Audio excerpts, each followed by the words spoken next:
Las clases las termino ahora en noviembre, pero por lo que voy viendo, ustedes van a rendir el tercer parcial y el tercer recuperatorio posiblemente en febrero, con lo que trae aparejado que ustedes, por ejemplo, algunos, si tenían intención de presentarse, no se van a presentar para rendir esta materia ni en la mesa de diciembre, ni en la mesa de febrero, ni en la mesa de marzo, porque no van a estar pasadas los cursados. Eso es lo que trae aparejado ir atrasándose porque quieren un día más, porque esto, lo otro. Yo, como ven, sigo con las teorías, yo no paro, sigo para adelante y más o menos para el 20 de diciembre, de noviembre, van a estar terminadas todas las teorías y ustedes recién van a estar rindiendo el recuperatorio posiblemente del segundo. ¿Sí? Es para que lo tengan en cuenta nada más. Bueno, empezamos. ¿Qué vamos a empezar a ver ahora? Vamos a empezar a ver todas las aplicaciones que hay de la termodinámica, luego de visto el primer principio y el segundo, el principio cero, bueno, el principio, el primero, el segundo, después de un desprendimiento del segundo al tercer principio de la entropía absoluta. Y faltaría un tema también que es base de la termodinámica básica, valga la redundancia, que es energía libre de Gibbs y que da paso a los procesos espontáneos sin medir cómo evoluciona el proceso en el medio, sino estudiando únicamente en el sistema, y eso da pie a lo que se llaman los equilibrios, que como es nosotros en Físico-Química 2 vemos la termodinámica de todos los equilibrios, comenzamos con ese tema y por eso lo vamos a ver al último. Si bien no se va a evaluar, vuelvo a repetir, sí se evalúa en Físico-Química 2 con los conceptos que se tienen que ver en la 1. Y hay una pequeña partecita de ese tema, que son propiedades residuales, que sí se evalúa, que es cómo determinar propiedades termodinámicas, como entalpía, energía interna, entropía, etc., cuando no hay datos de sustancias reales, ¿sí? Y que también eso lo vemos acá y lo vemos en Físico-Química 2. ¿Qué vamos a ver ahora? Vamos a hacer las aplicaciones del segundo principio de la termodinámica desde el punto de vista de las máquinas térmicas, es decir, aquellos equipos que utilizan el calor para producir trabajo.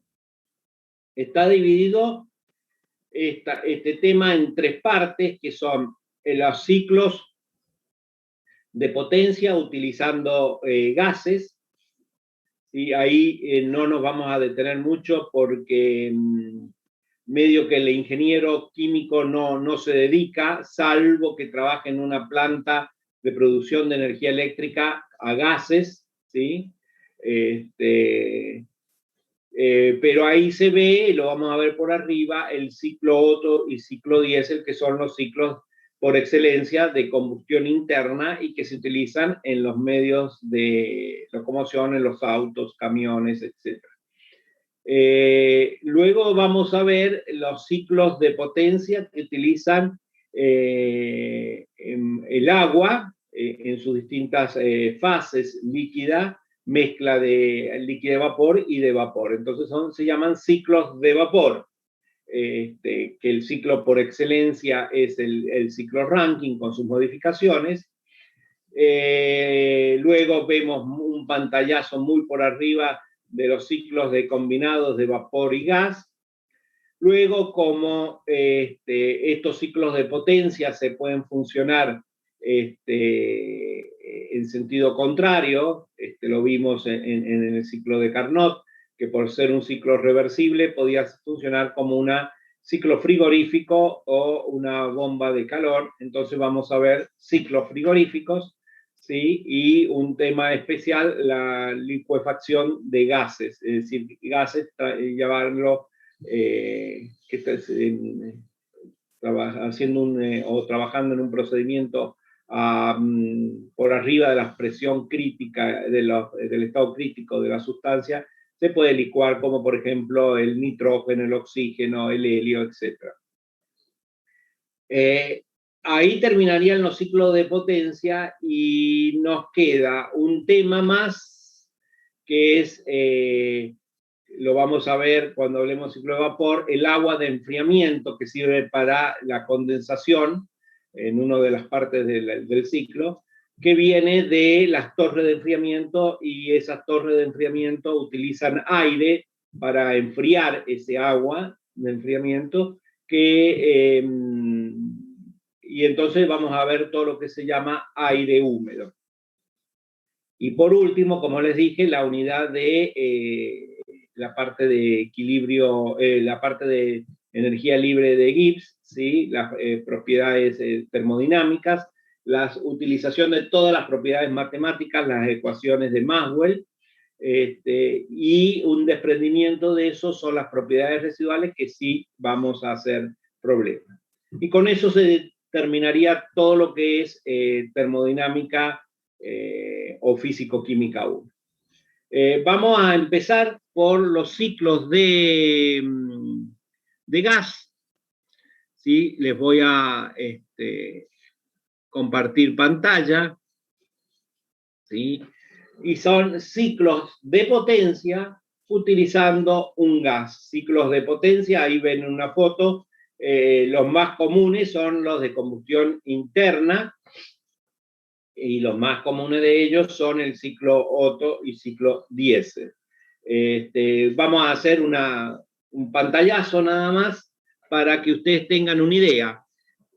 ¿Cómo se tratan estos temas o cómo se tratan los problemas de esto?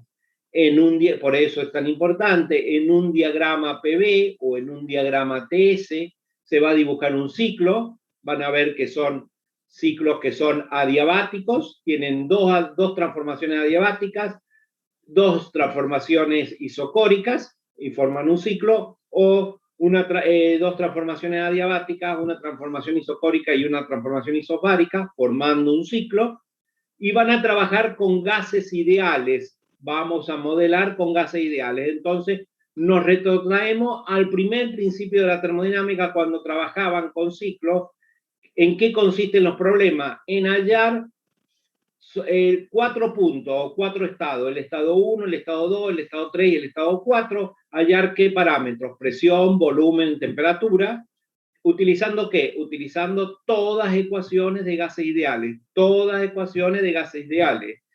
Las de las isocoras, las de las isobaras, y las de las adiabáticas, y las de las isotermas si tenemos que usar algo. Entonces, todas las ecuaciones de los gases ideales volvemos a utilizarlo para utilizarlo en estos ciclos de potencia de gases, ¿sí? Donde nos van a pedir que averigüemos esos estados y también que averigüemos el rendimiento del ciclo, porque es muy importante saber qué cantidad de calor se transformó en trabajo. Bien, haciendo esta aclaración, vamos a ver para qué se estudiaron los anteriores principios, porque servía de base de dos temas muy importantes o dos áreas muy importantes de la termodinámica, que es la generación de potencia, que es lo que vamos a ver en esta clase y en la próxima, y lo de refrigeración, porque, vuelvo a repetir, la máquina esta térmica puede funcionar al revés y puede producir refrigeración. Entonces, los ciclos de los que se aplica estos temas son los ciclos de potencia, que vemos ahora, y los ciclos de refrigeración. Ustedes recuerden que las máquinas térmicas que funcionan en ciclos es la cual consiste principalmente en tomar calor de una fuente caliente, transformar parte de ese calor en trabajo y el calor que no se transformó en trabajo, desecharlo a la fuente fría. Y el rendimiento lo que va a medir es qué cantidad de trabajo se obtuvo a partir del calor de la fuente caliente o cuánto calor se transformó en trabajo. Sabemos que el máximo rendimiento que se obtiene es en una máquina de Carnot, en un ciclo de Carnot, que es una máquina reversible. Todas las máquinas, aunque sean reversibles, nunca van a tener un rendimiento mayor al de la máquina térmica de Carnot. ¿Sí?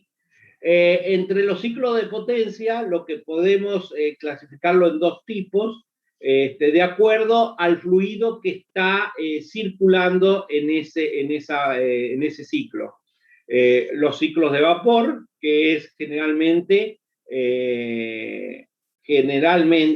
hay otra sustancia, pero generalmente es agua que pasa desde el estado líquido, líquido subenfriado, al estado de vapor sobrecalentado. Y hay veces que en el ciclo se utiliza un gas y por eso se llaman ciclo de gas. En todo el proceso tenemos en estado gaseoso. También los ciclos pueden ser abiertos o cerrados. Ciclos abiertos son los ciclos, por ejemplo, del automóvil, del Otto, del diésel, que son abiertos. ¿Por qué?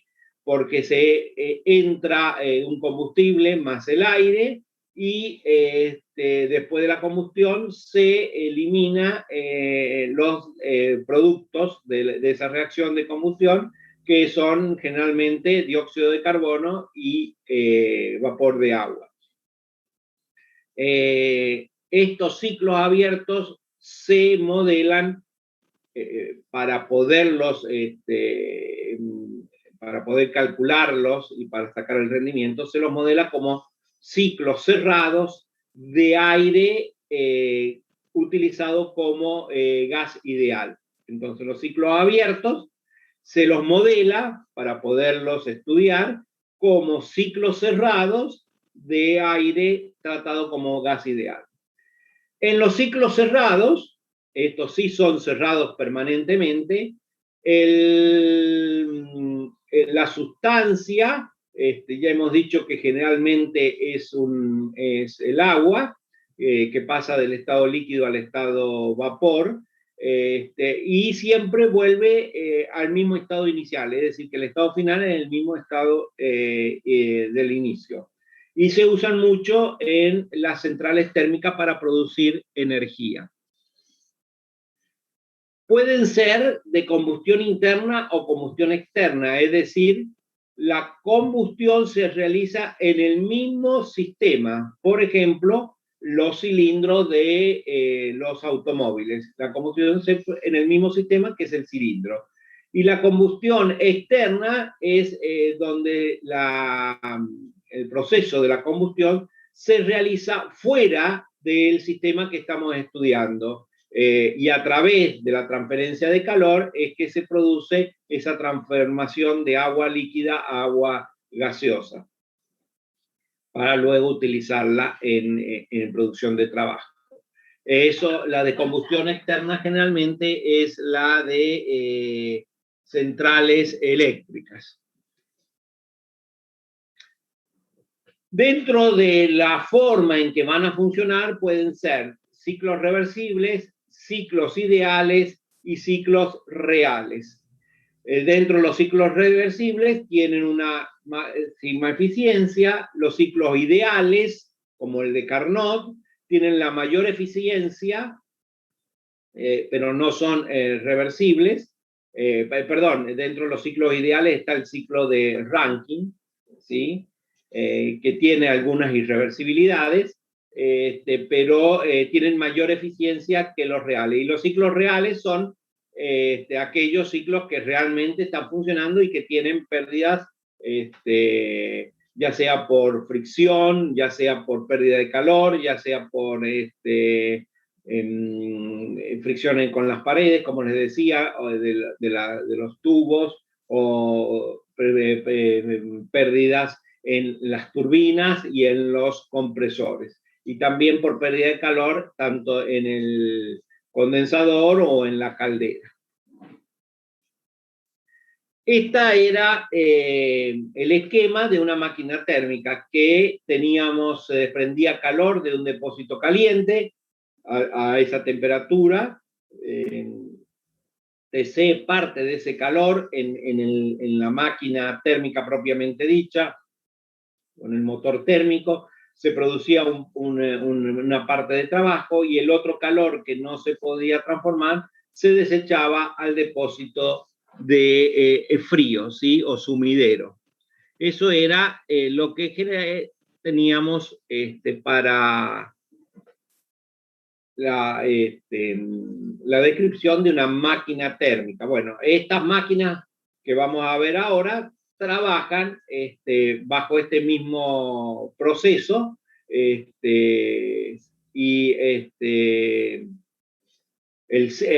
lo único que difiere es que la sustancia de trabajo o puede ser aire, puede ser gas o puede ser vapor. También vimos que el rendimiento de cualquier máquina térmica se divide, que era cuánto trabajo podíamos obtener de ese calor que se desprendía de la fuente caliente, y lo definíamos como el rendimiento o la eficiencia térmica, como el trabajo neto. Recuerden que el trabajo neto era el trabajo que hacía, por ejemplo, una turbina menos el trabajo que se debe usar para una bomba. Ahí vamos a ver que turbinas y bombas están muy relacionadas en un ciclo de potencia de vapor. Entonces el trabajo neto es el trabajo de la turbina menos el trabajo de la bomba. Y el dividido, el costo que tenemos que nosotros utilizar para producir ese trabajo, que era la entrada de calor total, el Q de entrada, el Q que proviene de la fuente caliente. Habíamos visto que los diagramas PV en un ciclo, esto nos remontamos al principio, el trabajo neto de un ciclo, el que quedaba encerrado dentro de ese ciclo. Acá lo estamos viendo, el trabajo neto en el ciclo 1, 2, 3, 4, era el trabajo que estaba encerrado dentro de esas transformaciones o encerrado en el ciclo. Por eso que podíamos calcularlo directamente por el primer principio como Q igual a W, porque delta U, por el primer principio de la termodinámica, en un ciclo era igual a 0, porque era una propiedad de estado y como el estado final era igual al estado inicial, entonces teníamos esto. Lo mismo ocurre con el diagrama TS, que en el diagrama TS lo que quedaba encerrado en el ciclo era Q, cuando era un ciclo reversible, ¿no? Lo mismo que acá. Era el calor transferido o el calor intercambiado durante el ciclo. Pero vuelvo a repetir, como por el primer principio en un sistema cerrado, delta U igual a 0, Q era igual a W. Entonces, también en un diagrama TS, lo que queda encerrado dentro del ciclo es el trabajo que hemos, el trabajo neto que podemos utilizar para producir energía de alguna otra manera.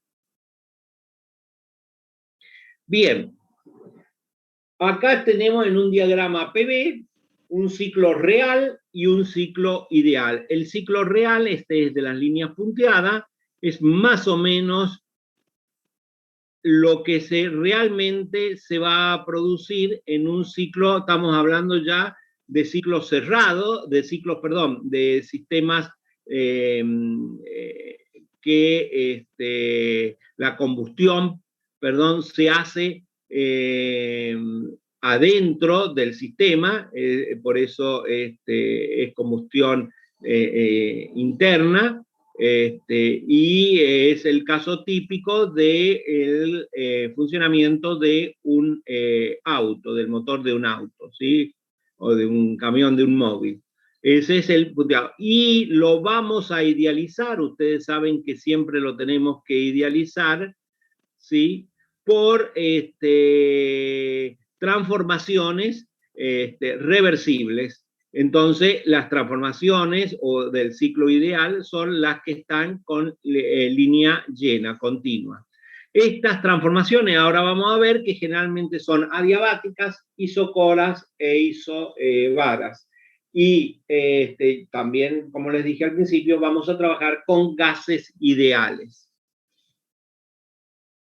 ¿Sí? ¿Por qué lo estamos idealizando? Muy fácilmente porque vamos a utilizar ecuaciones que son más sencillas de manejar. Imagínense que para trabajar con el ciclo real debemos utilizar ecuaciones donde está variando continuamente la presión, la temperatura, el volumen. Entonces, no podemos utilizar ecuaciones sencillas, sino son ecuaciones complejas que hay que integrarlas totalmente y no es ya no se pueden utilizar ecuaciones ya integradas, sino que se va a ir trabajando por parte, ¿sí? ¿Por qué se producen esta forma del ciclo real donde están las pérdidas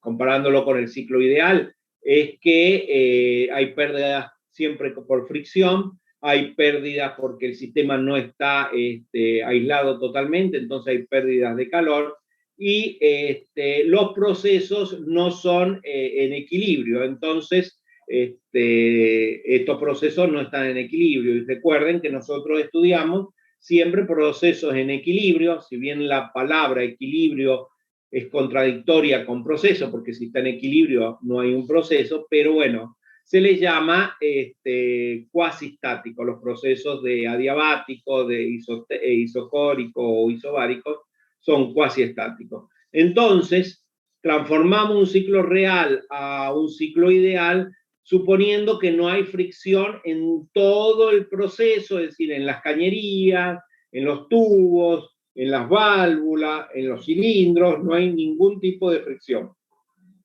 Que todos los procesos son cuasiestáticos o en equilibrio. También que están bien conectados y bien aislados, cosa que no ocurre, y además se ignoran los cambios de energía cinética y potencial que se pueden llegar a producir en estos ciclos. Bien, el ciclo de gas que vamos a estudiar es el ciclo de aire normal, que se le llama, que fíjense que es un ciclo abierto. Tenemos, se lo puede representar de esta manera, entra aire y combustible por separado o como mezcla, aire-combustible, a una cámara de mezclado, se lo lleva desde el estado 1 al estado 2 para producir la combustión, ¿sí? Entonces, el aire más el combustible se combustionan, esa combustión produce energía, que es el calor, ese calor se va a transformar parte en trabajo, acá está la parte de producción de energía del depósito caliente, parte de ese calor se va a transformar en trabajo, ¿sí? Y la otra parte que no se transformó en trabajo se desecha, que son los productos de la combustión que se desecha en el caso del auto por el caño de escape. Como ven, ustedes, este ciclo, entre comillas, es un ciclo abierto porque no vuelve al estado normal, ¿sí? Entonces, no lo podríamos estudiar en forma sencilla, y es por eso que se decide a este ciclo abierto cerrarlo para tener un ciclo cerrado, y cambiar la mezcla aire-combustible por aire, nada más, y tratarlo al aire como un gas ideal. Esas son las modificaciones que hacemos. Esto es la realidad. Las modificaciones que vamos a hacer es cerrar este ciclo, ¿sí? Y cambiar el aire más combustible por aire no, solamente, y tratar el aire como gas ideal, ¿sí? Bueno, ahí está lo que realmente está sucediendo. Si una combustión incompleta se va a producir monóxido de carbono, si es completa, dióxido de carbono. Y también se produce vapor de agua, ¿sí? Acá lo relacionamos. El calor QC que proviene de la combustión es ¿sí? Es este que viene de acá. La composición del fluido de trabajo varía, aire más combustible, producto de combustión. Entonces, esto es lo que realmente está ocurriendo en un proceso real. Y operan en ciclos que se llaman abiertos y no cerrados. Lo cambiamos, ¿sí?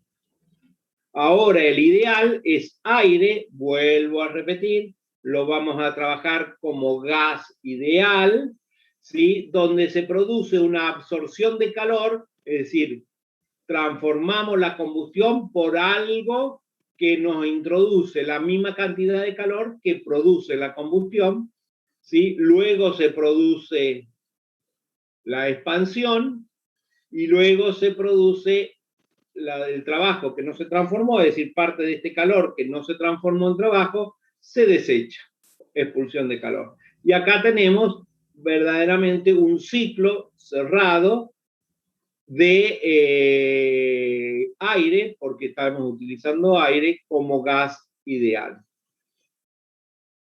¿sí? Entonces, sustancia de trabajo aire, comportamiento gas ideal.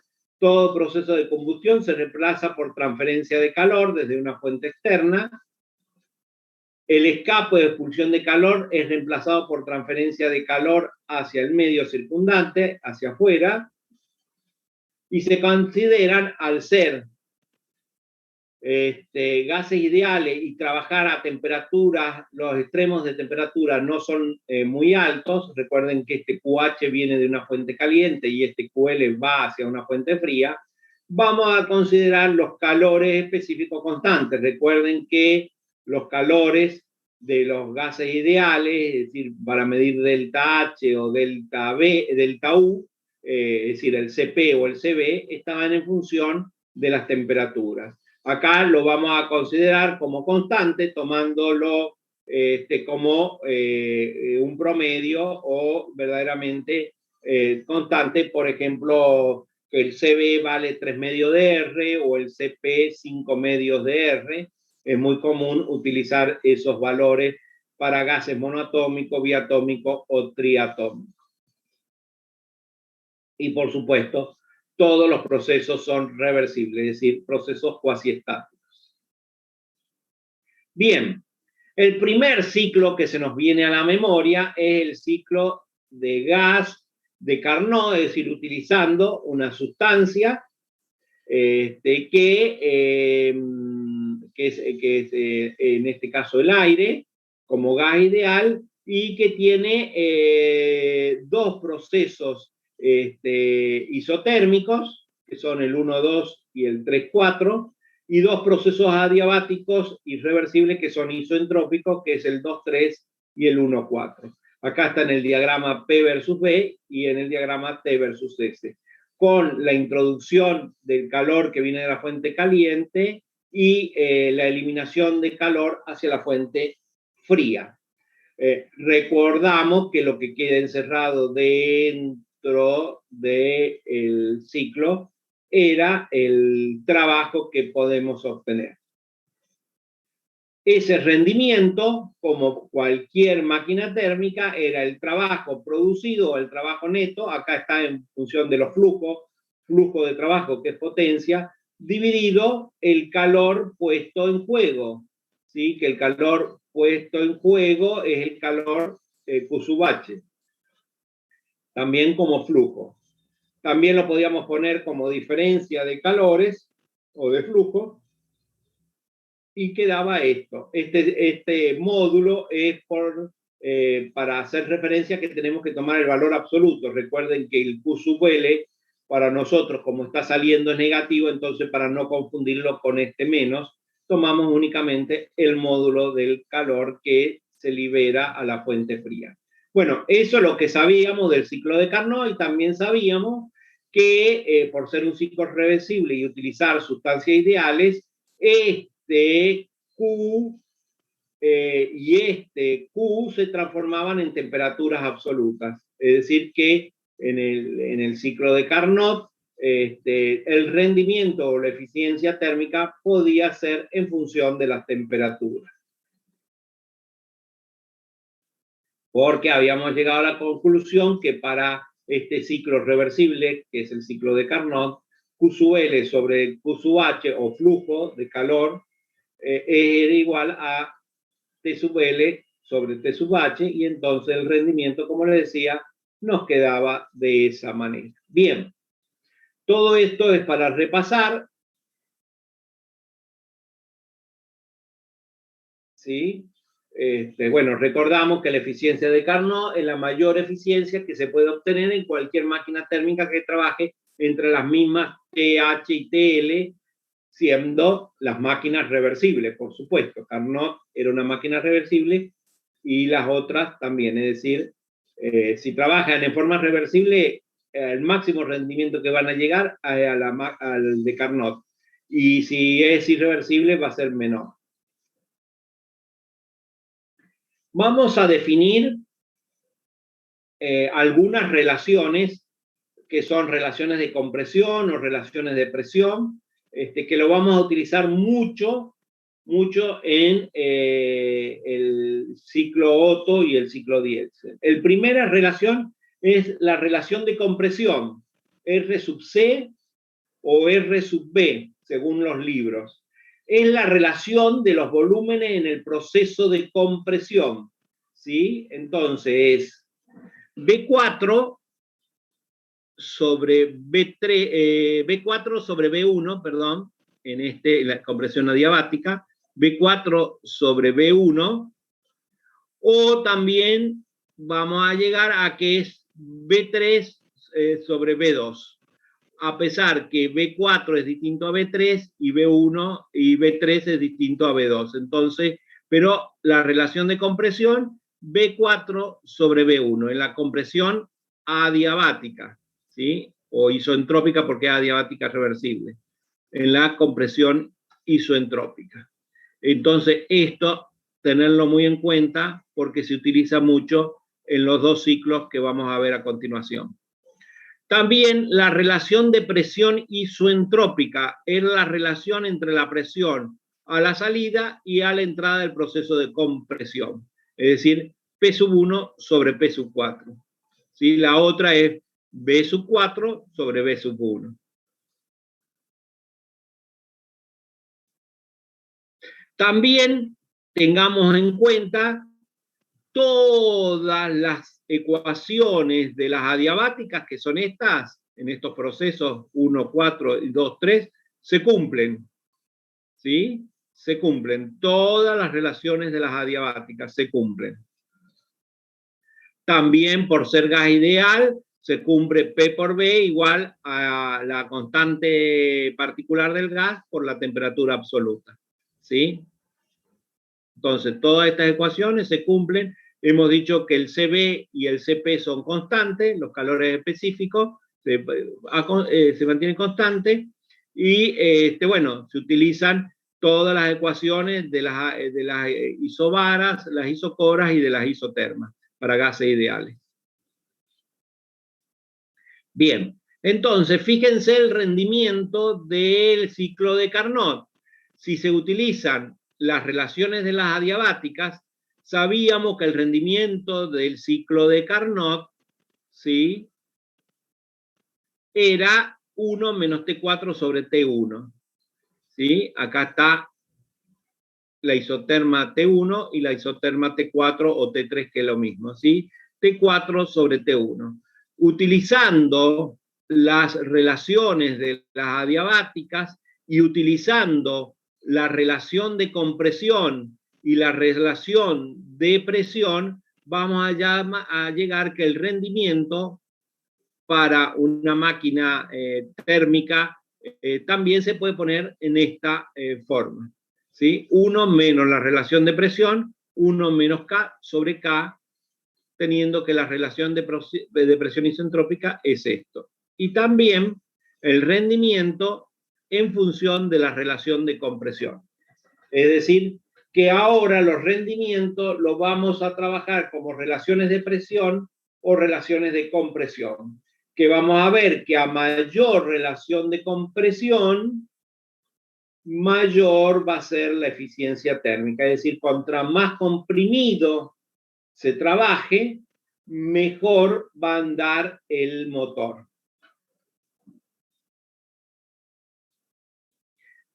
Otros parámetros para los ciclos de gas. Ya vamos a hablar de, ya no del ciclo de Carnot, sino de combustión interna.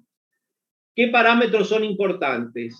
Esto es un cilindro, pistón, que está movido por un cigüeñal, y este pistón se mueve hacia arriba o hacia abajo, ¿sí? Acá están las válvulas de admisión y de expulsión, ¿sí? ¿Y qué vamos a tener? Un área de pistón que tiene un diámetro de un pistón, ¿sí? Y como les dije, este pistón se mueve hacia arriba y hacia abajo. Cuando va hacia arriba llega hasta acá, ¿sí?, que se llama punto muerto superior. Es la altura máxima que puede subir el pistón. Por supuesto, queda un espacio vacío que se llama volumen muerto o volumen mínimo. Esto se hace para que no toque las válvulas, las cabezas de las válvulas, porque se van a romper, por supuesto. Entonces, tiene un volumen muerto. Entonces, punto muerto superior es la máxima altura a la que puede llegar el pistón. Y el punto muerto inferior es a la mínima altura a la que puede llegar. ¿Sí?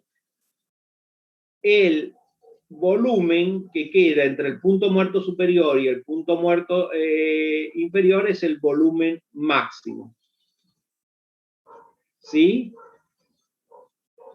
La distancia entre el punto muerto inferior y el punto muerto superior se llama carrera. Es esta que está acá. ¿Sí? Entonces, hay un volumen acá que lo podemos sacar por el área del pistón y la carrera. Entonces, el volumen desplazado, el volumen que se va a desplazar debido a que está lleno de aire y combustible y luego de los productos de la combustión, se puede sacar como área del pistón por la carrera, y a eso se le llama cilindrada. Si el motor tiene N cilindros, la cilindrada del motor va a ser el número de cilindros por el volumen desplazado, que es el área del pistón, por L, por la cilindrada de cada cilindro. Por supuesto, la cilindrada de cada cilindro siempre es uniforme, es única. No, los cilindros tienen la misma cilindrada, ¿no?, en un mismo motor. Como el sistema va variando su presión, ¿sí?, su presión a medida que se va comprimiendo y se va expandiendo, ¿sí? El diagrama real lo habíamos visto que sería de esta manera, entre el volumen mínimo o volumen muerto y el volumen máximo cuando está en el punto muerto e inferior. Como ven, la presión va variando y no la podemos calcular. Recuerden que lo que queda dentro de este ciclo es el trabajo. Entonces, para calcular sobre todo el trabajo, lo que se hace es calcular una presión media efectiva, que acá lo van a ver mejor.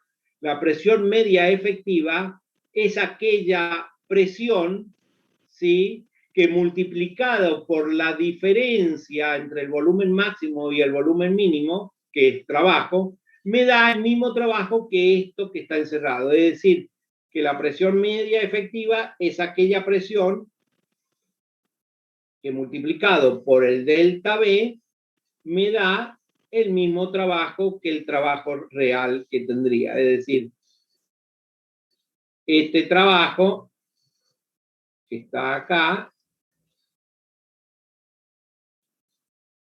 es el mismo trabajo que produce esto que está acá. ¿Sí? Entonces, a eso es la presión media efectiva para poder obtener el trabajo que nosotros necesitamos calcular. Profe, Sí. yo le quería consultar si el tema de cilindrada tenía alguna representación física, porque estamos multiplicando un volumen por una distancia, ¿no? La cilindrada, no, la cilindrada es el área por la distancia, ese es el volumen. La cilindrada es un volumen, Ah, bien, centímetros, bien. centímetros cúbicos es el área del pistón, que es centímetros cuadrados, ponele, por la carrera, la L, ¿sí?, Ah, que es centímetro. Entonces, eso es centímetro cúbico. Entonces, la cilindrada es un volumen. bien. Y la diferencia entre el volumen, o sería la diferencia entre el volumen cuando está arriba el pistón y cuando está abajo. Claro, la cilindrada sería eso, la Ah, diferencia perfecto. entre esos dos volúmenes. Gracias.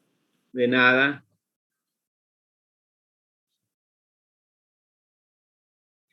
Bien.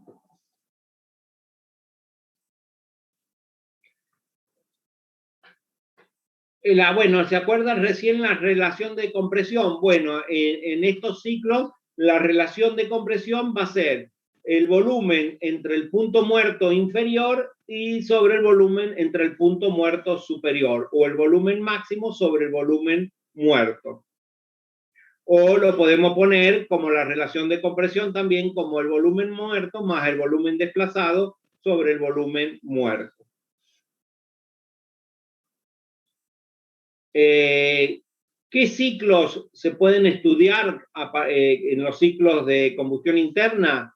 Son los motores encendidos por chispa. Dentro de esto, el ciclo Otto. Y dentro de esto, lo que vamos a estudiar es la simplificación del ciclo Otto.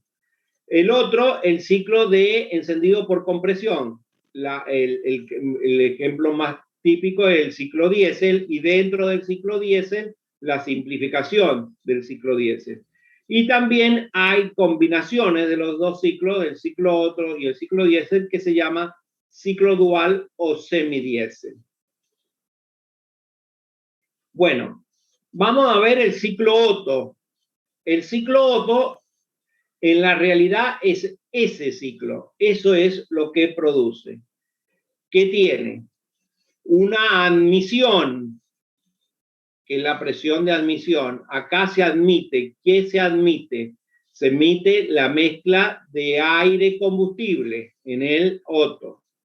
Luego se cierra la válvula de admisión y se empieza a comprimir la mezcla hasta que llega un cachito antes del punto muerto superior.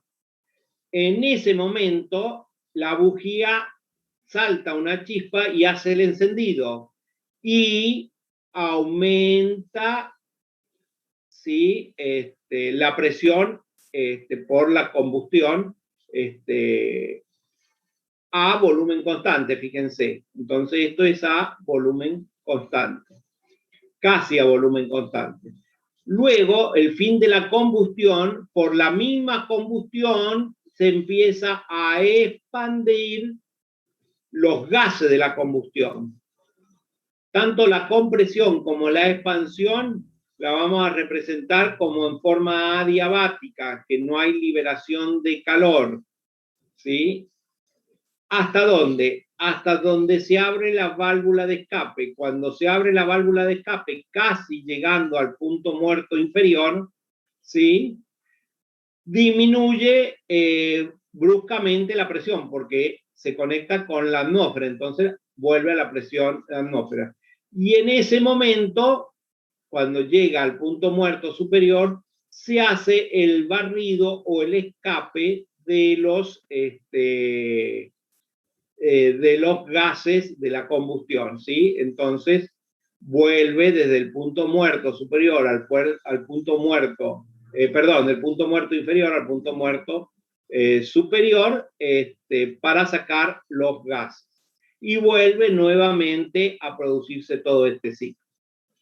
Nosotros, para estudiarlo, para hacerlo más sencillo el estudio, ¿qué hacen los libros? Se elimina tanto la admisión como el escape. ¿Por qué?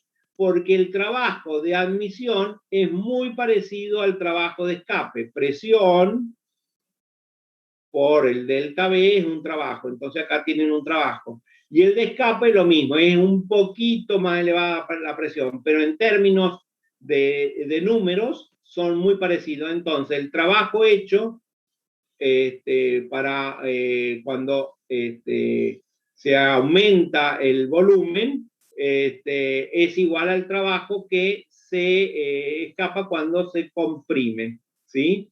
Entonces, esos dos trabajos se eliminan y nos quedamos con este ciclo. Desde acá hasta el encendido, la combustión, luego la expansión y luego la abertura de la válvula de escape, con ese ciclo, ¿sí? Y a ese ciclo lo vamos a idealizar, ¿sí? Y vamos a decir que ya le comenté que la compresión y la expansión la vamos a trabajar como dos adiabáticas reversibles para gases ideales, ¿sí? Recuerden que esto es el real y esto es a volumen constante y esto es a volumen constante. Entonces tenemos dos adiabáticas reversibles y dos isocoras. Acá están los procesos, ¿sí? Que les comenté recién, ¿sí? De la admisión, luego la compresión entre 1 y 2, la combustión entre 2 y 3, la expansión entre 3 y 4 y la expulsión entre 4 y 1.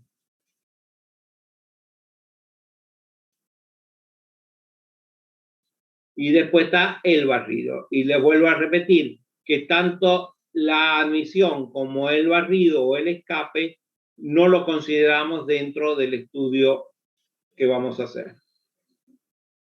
De ese diagrama, ¿sí? Como les digo, estos dos, el proceso A1, ¿sí? Y 1A, si esto es 1, 2, 3, 4, entonces el A1 y el 1A los eliminamos y nos va a quedar este ciclo, representado en los dos diagramas.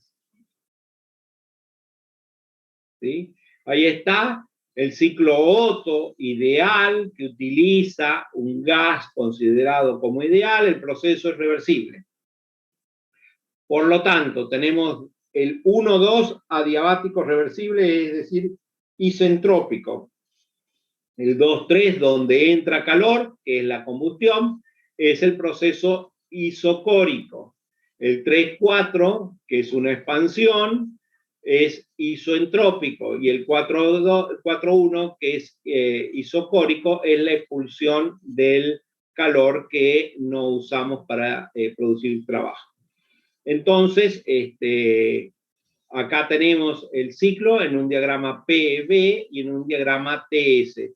¿En qué consisten, vuelvo a repetir, los problemas de estos ciclos?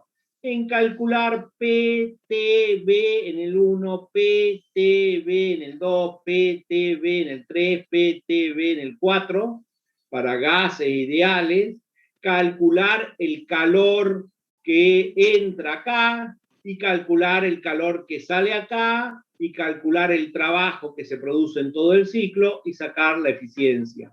Todo como qué, como gases ideales, utilizando qué, las ecuaciones de gases ideales, acá de las adiabáticas de gases ideales, acá de las isocoras de gases ideales, acá adiabática de gases ideales y acá isocoras de gases ideales. ¿Sí? Entonces, el trabajo va a ser la diferencia entre el calor que entra menos el calor que sale. Acá está. El rendimiento, ya sabemos que era esto por cualquier máquina térmica. El rendimiento es el trabajo que se obtiene dividido el calor puesto en juego, que es esto que está acá. Ahora, ¿dónde se produce, dónde hay trabajo? En este proceso que es isocórico y en este proceso que también es isocórico. Entonces, si es un proceso isocórico para sistemas cerrados, el calor es igual a la diferencia de energía interna. Recuérdenlo, es decir, que delta U es igual a U sub B. Y en este también es isocórico, lo mismo. Entonces, este rendimiento o eficiencia que está en función del calor, ahora lo ponemos en función de las energías internas. Como la masa es la misma, las energías internas lo puedo poner en función de quién, del CB por delta T, porque son gases ideales, y hemos dicho que los calores específicos son constantes, entonces también los podemos simplificar. Entonces, el rendimiento que ahora estaba en función de los calores nos queda en función de las temperaturas. ¿Qué se hace ahora? Se trabaja con las adiabáticas, con estas adiabáticas reversibles. ¿Para qué? Para reemplazar las temperaturas por las presiones o por los volúmenes. ¿Qué es lo que hace el libro? ¿Sí? ¿Y qué vamos a llegar? Que la relación de temperatura T4 sobre T3, ¿sí? O T1 sobre T2 es lo mismo que 1 menos la relación de compresión por K menos 1. Recuerden la definición de relación de compresión. Entonces, teniendo esto, ¿sí? Y teniendo esto, llegamos a la conclusión que el rendimiento de una máquina de un ciclo Otto está en función de estas temperaturas o de la relación de compresión. ¿Sí? Y esta es la ecuación del rendimiento. Repito, ¿de qué se tratan los problemas del ciclo Otto idealizado? En sacar P1, B1, T1, P2, B2, T2, P3, B3, T3, P4, T4, B4.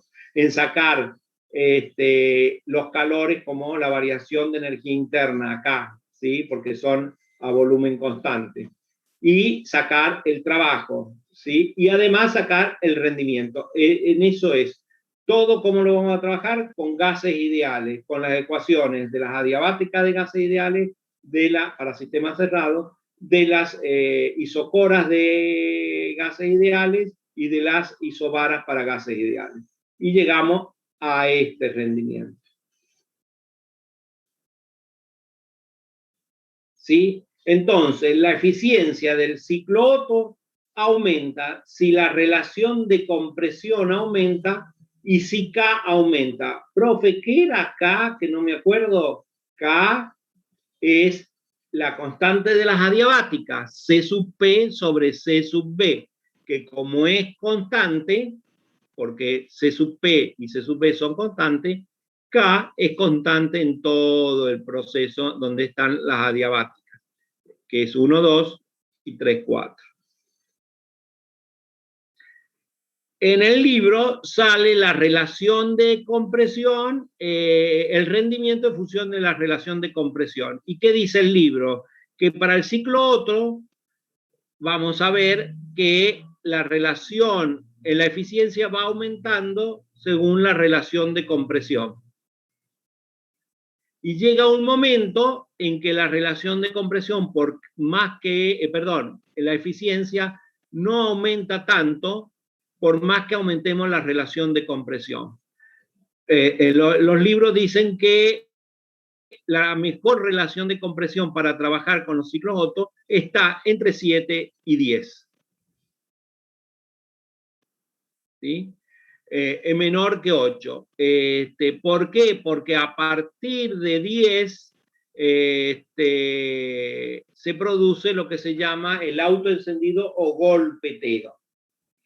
Estos ciclos tienen un rendimiento bastante bajo, llega a 25 a 30%, es decir, que no llega a un tercio de toda la energía dada, la transforma en trabajo, solamente alcanza a un tercio esa energía que nosotros le damos para convertirlo en trabajo. Bueno, son el ciclo Otto, ¿sí? Funcionando con los 4 cilindros pistones. Se llaman ciclos de 4 tiempos porque tienen lo que les dije recién, una compresión desde el punto muerto inferior al punto muerto superior, una combustión a volumen constante, luego una expansión y luego la salida de los gases. Entonces se llama motores de 4 tiempos. El otro motor es el ciclo diésel, que lo que se hace es sacarle el encendido por chispa y se va a hacer un encendido por compresiones, se va a comprimir mucho más y se va a producir un autoencendido. Recién vieron que si nosotros en el Otto lo llevábamos a mayor relación de compresiones y mayores presiones, se produce una autoencendido o autoignición. Bueno, eso es lo que logran el motor diésel. ¿Sí? Acá tenemos el diagrama, es muy parecido al Otto, nada más que ahora vamos a ver que la combustión se produce a presión constante. ¿Sí? Entonces tenemos lo mismo, una expansión desde el punto muerto superior al punto muerto inferior en forma adiabática, reversible o isoentrópica. Luego que tenemos un suministro de calor a presión constante, el otro recuerden que era volumen constante,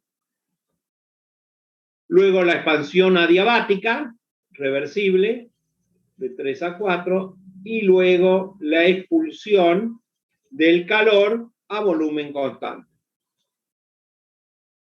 ¿En qué consisten los problemas de esto? Lo mismo, calcular P1, T1, B1, P2, T2, B2, P3, T3, B3, P4, T4 y B4, ¿sí? Calcular la cantidad de calor que entra, calcular la cantidad de calor que sale y calcular el rendimiento, es decir, para obtener el trabajo, que es Q2 menos Q1 o Q23 menos Q41, y luego el rendimiento de este ciclo. Recuerden que estamos trabajando nuevamente con gases ideales, procesos reversibles, ciclo cerrado, por lo tanto, este calor es Q sub P, se hace en función de delta H, y este es Q sub B. Entonces, nuevamente, tenemos el rendimiento, ¿sí? Tenemos el proceso 1,4, que es el 1,4, donde se escapa el calor, es a volumen constante. Entonces, es igual a la diferencia de energía interna. Y el 2,3, ¿sí? El 2,3 va a ser igual a la diferencia de entalpía, porque es a presión constante. Nuevamente, las masas son las mismas, porque es un sistema cerrado, y delta U, ¿sí? Lo podemos poner como C sub B por delta T, y delta H lo podemos poner como C sub P por delta T, sabiendo que C sub P y C sub B son constantes. Entonces, nos queda esto y nos queda esto que está acá. Es decir, el rendimiento en función de la constante de las adiabáticas y de las temperaturas. ¿Qué se hace ahora? Se trabaja con las adiabáticas, ¿sí? Las ecuaciones de las adiabáticas para gases ideales, ¿sí? Acá están, ¿sí? Recordando que es la relación de compresión, ¿sí? Y acá se define algo nuevo, la relación de suministro de calor a presión constante o relación de corte o relación de interrupción. Otra relación que está en función de las temperaturas o de los volúmenes. Con eso, con esto, con esto y con esto, trabajando lo que teníamos del rendimiento, vamos a llegar acá. Este es el rendimiento del ciclo Otto en función de la relación de corte y la relación de compresión a presión constante. Fíjense que lo que está entre corchetes, si RCP es igual a 1, el diésel se transforma en Otto. Bien, ¿qué tenemos acá? Relación de compresión, rendimiento en función, rendimiento en función de la relación de compresión para distintos RCP, ¿sí? Para distintos RCP. Cuando el RCP vale 1, tenemos el caso del Otto. Bien, veamos, ¿sí? Que dónde van a trabajar mejor este ciclo diésel cuando tengan una relación de compresión de más de 12 hasta 22, ¿sí? Van a trabajar más comprimido comparándolo con el Otto. Y ¿cuándo va a aumentar la eficiencia? Cuando haya una mayor relación de compresión o un mayor RCP.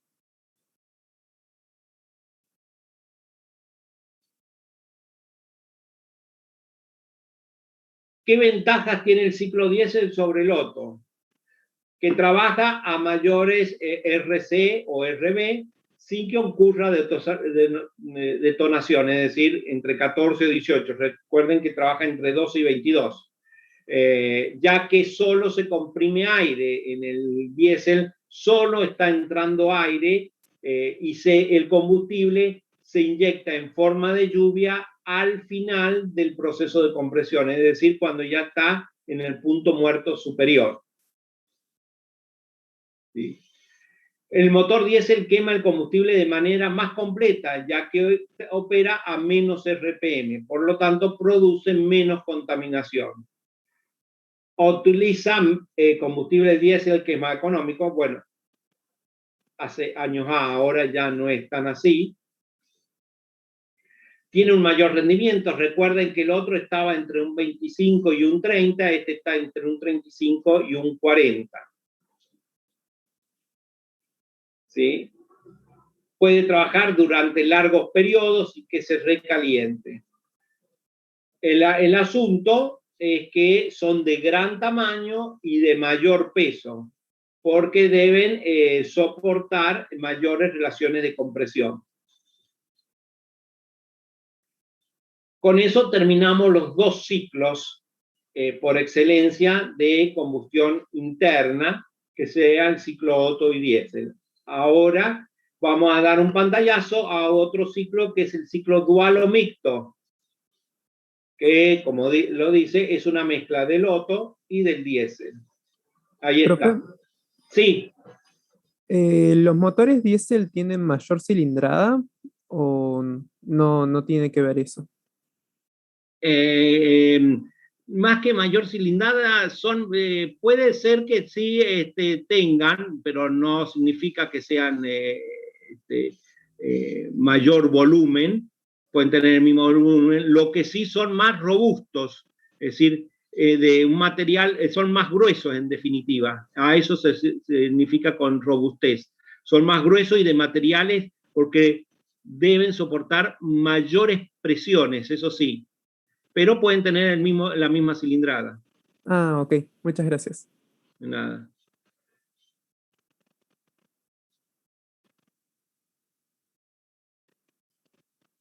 El rendimiento, esto es para que tengan una idea, el rendimiento de este ciclo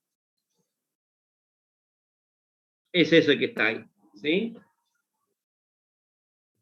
Es una mezcla de los dos ciclos, del otro y del diésel, y que no se usa muy poco en algunos equipos, pero no es común verlos usándolo, son equipos experimentales o en algún equipo de máquinas, puede ser de máquinas de ferrocarriles, de máquinas de trenes, ¿no? Y el último ciclo que vamos a ver es el ciclo Brayton. ¿Por qué es importante el ciclo Brayton? Porque se utiliza este ciclo en los ciclos de producción de energía de las usinas, las que producen energía eléctrica, que pueden ser a gas a través del ciclo Brayton o a vapor a través del ciclo Rankine. Es más, hay mezclas ahora, es decir, acá tenemos en China Muerta una usina que es una mezcla de un ciclo a gas y un ciclo de vapor, cerca de entre Cenillosa y Plotier. El ciclo Brayton fue propuesto por este señor en el año 1870, funciona con turbinas, ¿sí? Tienen una turbina, no es una, ¿cómo se llama? No es de combustión en un cilindro, sino que es una combustión externa y la expansión no se hace dentro del mismo cilindro, sino dentro de una turbina.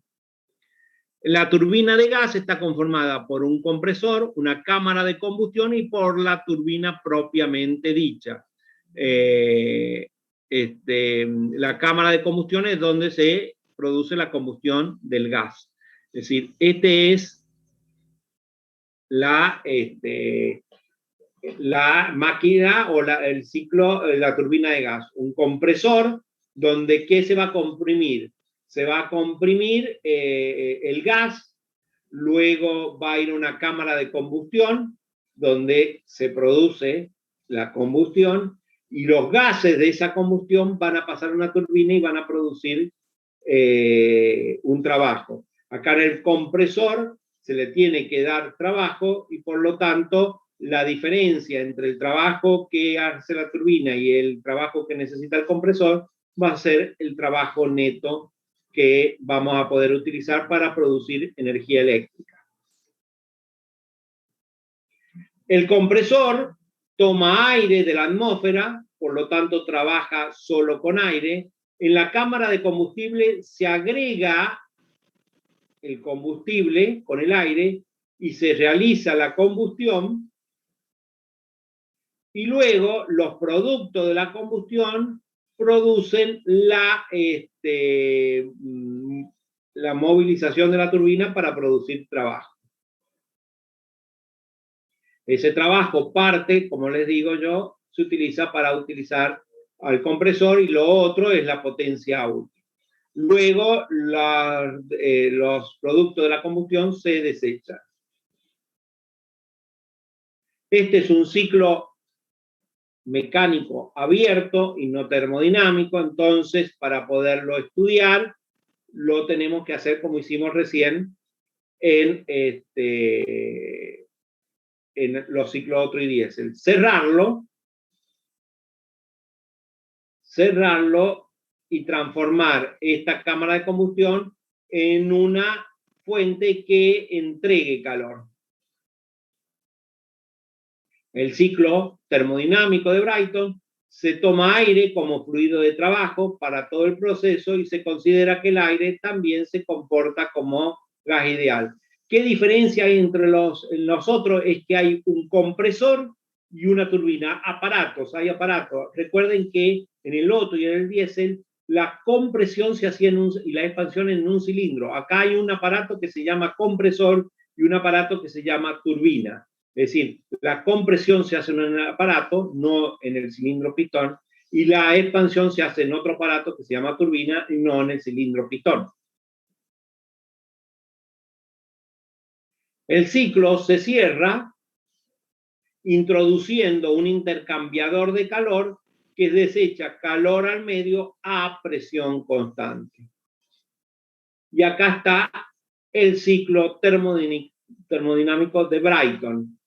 Fíjense que son dos adiabáticas reversibles o isentrópicas, que es 1, 2 y 3, 4, y dos a presión constante, que es el calor que entra al sistema a presión constante y el calor que no se transformó en trabajo, que se desecha a la fuente fría, que es QL, también a presión constante. ¿Qué se hace de esto o los problemas? Nuevamente calcular todo el PVT del estado 1, 2, 3, 4, calcular el calor que entra, calcular el calor que sale, calcular el trabajo que se obtiene debido a la diferencia entre QH y QL y sacar el rendimiento. Tenemos la relación de presiones, porque ahora hay dos procesos a presión constante donde se libera calor o se absorbe calor, relación de presión que es P sub 2 sobre P sub 1. Entonces, como es un calor a presión constante, un sistema cerrado, la diferencia de entalpía es igual al calor que está entrando o saliendo. Como la masa es la misma, entonces, ¿qué nos queda? C sub P por delta T. Los C sub P son constantes a lo largo de todo el ciclo, entonces se pueden simplificar. Acá tenemos el rendimiento y ¿qué nos queda?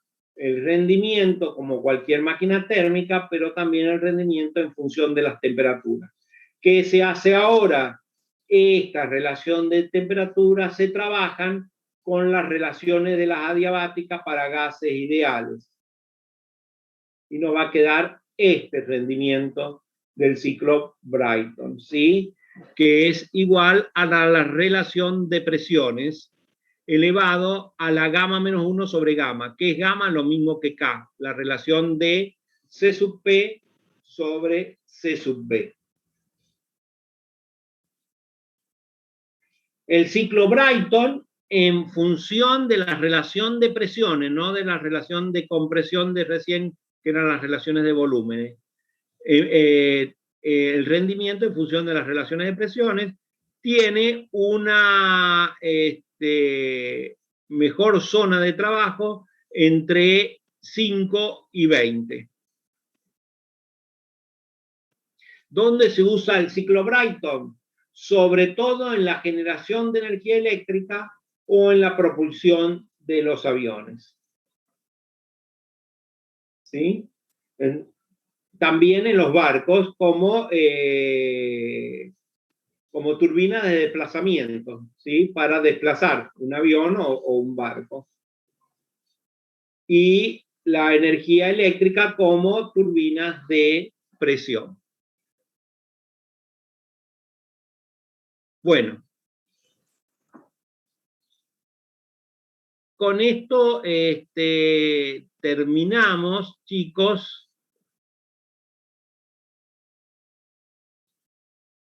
Y vamos a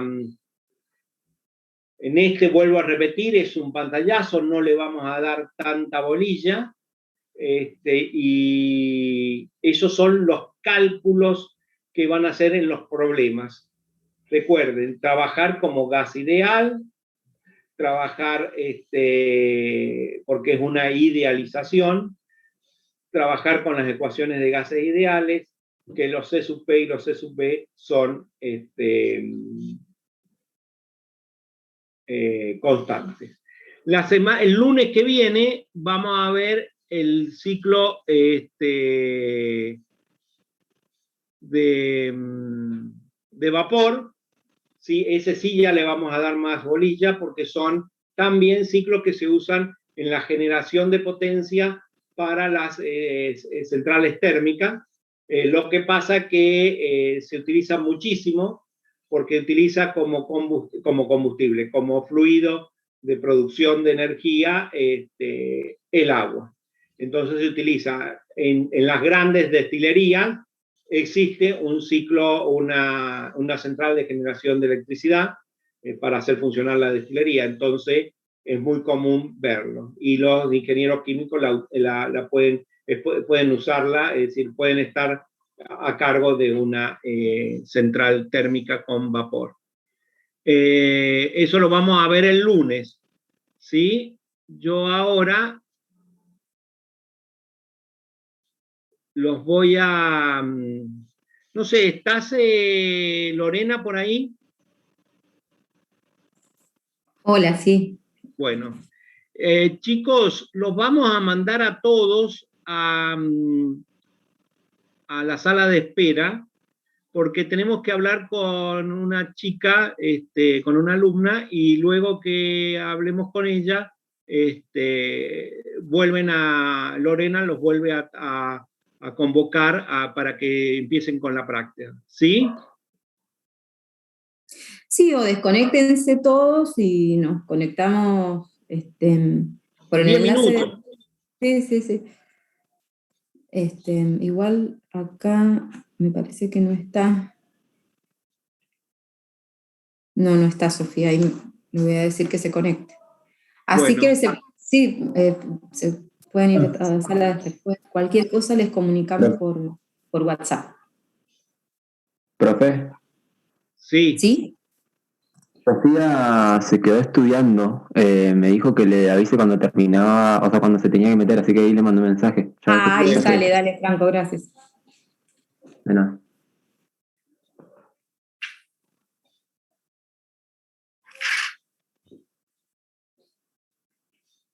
Bueno. No quiero hacer esto de dividirnos en grupo acá por Zoom porque genera como más lío. No sé si ustedes cómo se van a sentir más cómodos trabajando. Si acá todos juntos conectados, entonces interactuamos con ustedes, con todos los grupos, y ustedes dentro de las hojitas o por WhatsApp, no sé cómo les sea más fácil comunicarse internamente por grupo. ¿Me entienden? Para no armar los grupos ahora, que seguramente no están todos tampoco, o sea, como para, o sea, todos los del grupo. Yo lo que puedo hacer es compartir la pizarra de la pizarra común y bueno, y en base a sus preguntas, consultas, yo voy pasando la pizarra e interactuando. ¿Se entiende? O sea, la idea es que hoy avancen en el ejercicio que tienen por grupo. Y obviamente van a surgir dudas, pero bueno, la idea es que revisen la teoría, que revisen las fórmulas que tengan a mano, o sea, que lo hagan con todas las herramientas que tengan ahí disponibles.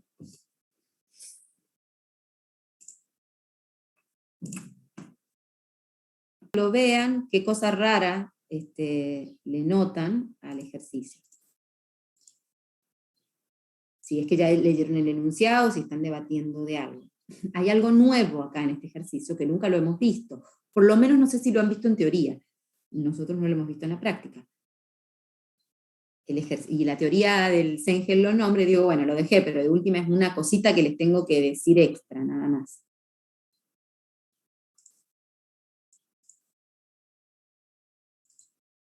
Cuando surja la duda me la preguntan, y si no surgen yo se las voy a decir igual, pero era para que piensen primero un poco ustedes. Profe, Bueno, yo profe, tengo... nosotros... Uy, perdón. Habla. No, estoy hablando, porque era otro tema. Bueno, dale, seguí la del ejercicio de compresor. Seguimos con eso y después respondo. No, yo iba a decir que todavía no trabajamos en conjunto porque estábamos complicados con otra materia, pero el finde seguramente nos juntamos virtualmente, ¿no? Y ahí ya compartimos las ideas de los tres. Así que bueno, ahí si surge seguramente lo dejaremos de consulta. Bueno, yo lo que te digo es que mires, Consuelo, que es un compresor y nosotros, en general, para cuando nos dan turbina o compresor, este sería el ejercicio en donde hay también una eficiencia isentrópica metida, como para usarla, ¿no? Para ver el real, contrastar es un dato más, ¿no? De compresor, por ahí nos sirve la eficiencia para conocer la salida real, ¿no? La salida real de una turbina, o la salida real, el estado en la salida real de una turbina, o el estado en la salida real de un compresor. Por lo general, cuando nos dan eficiencias para que lo usemos para eso. El tema es que en este compresor, y dijimos que la eficiencia isentrópica es útil porque compara cómo se desenvuelve y opera ese dispositivo real frente al ideal. Y definimos que como la mayoría de los dispositivos funcionan en forma adiabática, el ejemplo ideal es adiabático reversible, es que opere la turbina, la tobera, todos adiabático reversible. Por ende, por eso y por lo tanto se llama proceso isentrópico. Pero en el caso de los compresores, no funcionan en la realidad siempre en forma adiabática porque para que funcione mejor se permite que haya un intercambio, se mantiene una condición ahí con transferencia de calor que se permite. Entonces, no es adiabático. Entonces, hay compresores que me lo aclaran. ¿El compresor es adiabático? Listo, la eficiencia es adiabática. O sea, es isentrópica con la referencia de ideal adiabática. Pero en este caso el compresor no es adiabático, te lo dice. Entonces, en este caso el estado de referencia de compresor ideal no es adiabático, sino el que opera en forma isotérmica. ¿Se entiende?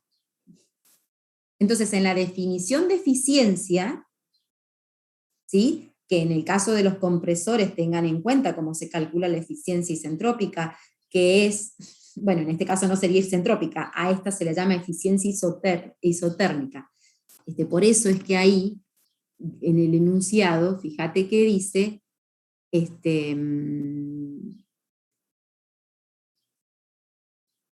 la eficiencia isotérmica del compresor, no es isoentrópica. Y eso es lo que te digo que puede haberles llamado la atención si leyeron el enunciado, o cuando lo lean y lo analicen. Entonces, para hacer este ejercicio, vayan y vean en la teoría qué es la eficiencia isotérmica. ¿Sí? Simplemente es, en lugar de comparar un proceso isoentrópico como el ideal contra el real, compara un proceso isotérmico. Y como es un gas, el trabajo reversible sería el trabajo isotérmico, con la forma de calcular trabajo reversible para un proceso de un gas ideal isotérmico. ¿Se entiende? O sea, es trabajo que calculábamos al principio para un proceso de un gas isotérmico. Temperatura constante es lo único, o sea, es integrar ese menos P por B con temperatura constante. Ya tienen esa formulita. Igual está, y hay un ejemplo en el libro. ¿Quién más me iba a preguntar algo? Yo te iba a preguntar, profe. Sí, Franco. Hay ejercicios como yo justo también estoy en el 7, que te habla de un estado de un fluido que entra como vapor de agua y sale. ¿Viste? Para calcular la exergía, o otras cosas que tenemos que calcular, muchas veces te habla de términos, ponele, energía interna menos U sub 0.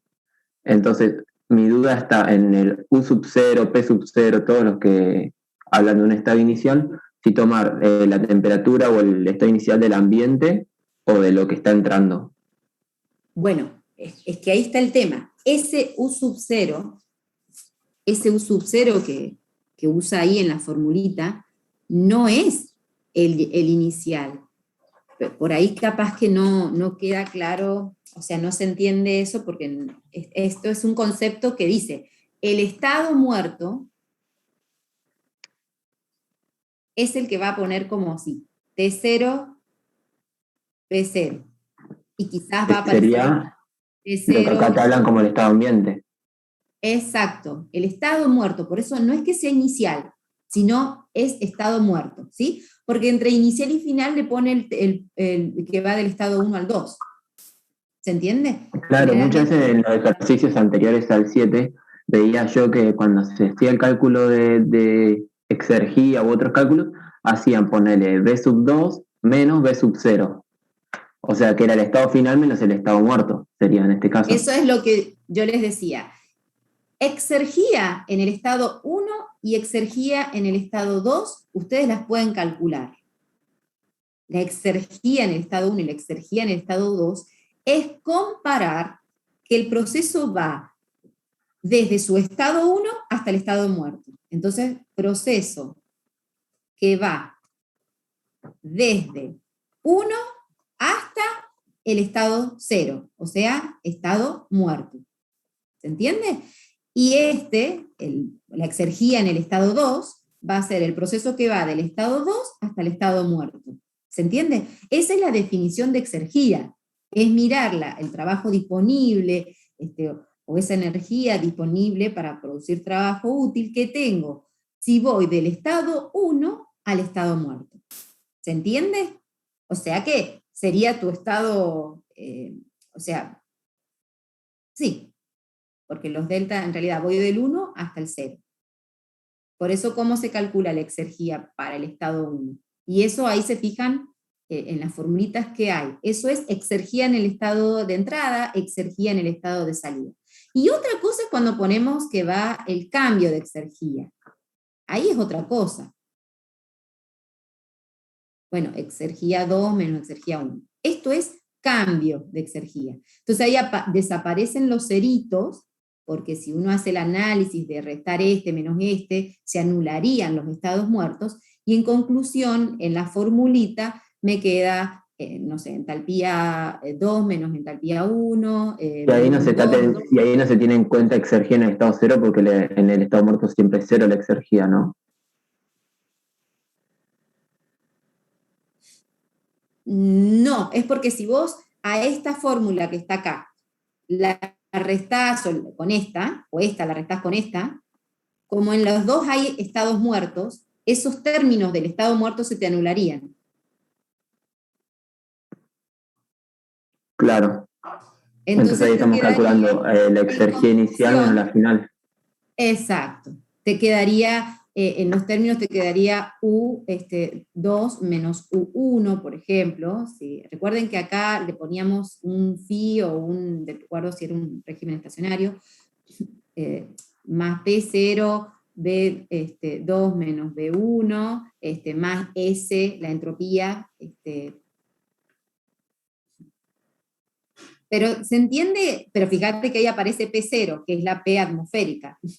Cuando aparece el cerito, no es que sea estado inicial, ¿no? Es el estado contrastar Muerto. con el estado muerto, nada más.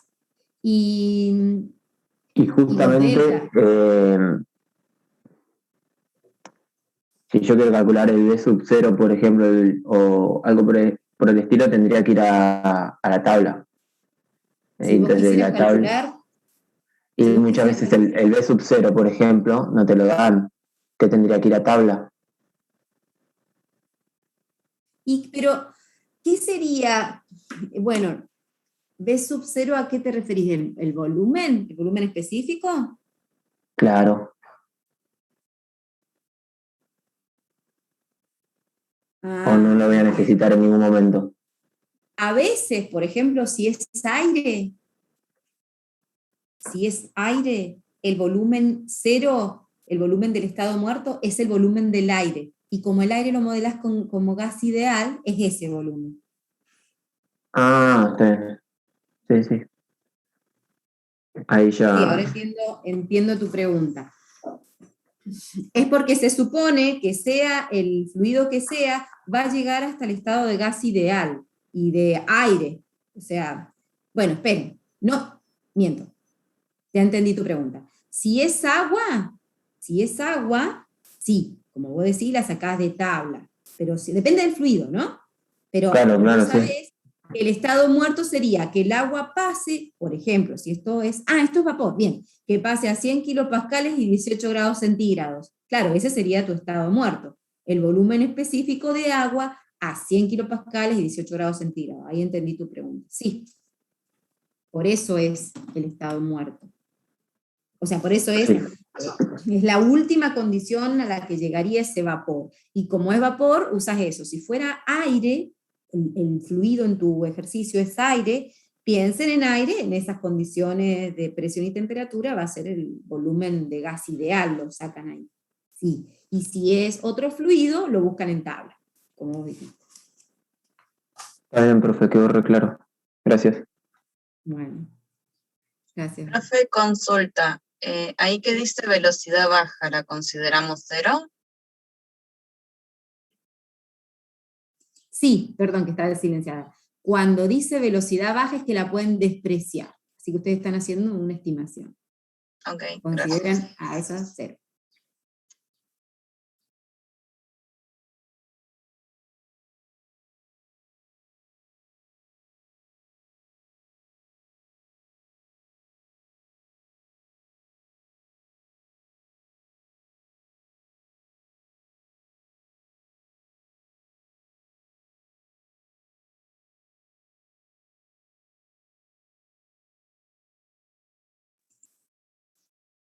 En esas condiciones. Es como decir la entalpía en ese estado, la entropía en ese estado, pero bueno, no tenemos una tabla de exergía. Esa es la forma de calcular la exergía, es comparar el estado de ese sistema con el estado muerto. O sea, la exergía es esa cantidad de trabajo útil máximo que se va a obtener si va del estado del sistema hasta el estado muerto. Entonces, por eso es esa fórmula, es esa formulita que tienen que usar. ¿Sí? Por eso ponen como yo entiendo que por ahí lo que produce confusión es que los deltas no es ahí estado final menos estado inicial, ahí es estado 2 menos estado muerto o estado 1 menos estado muerto. Y eso genera confusión, pero es la fórmula que tiene porque tiene que ser un valor positivo siempre. Siempre es positivo ese valor.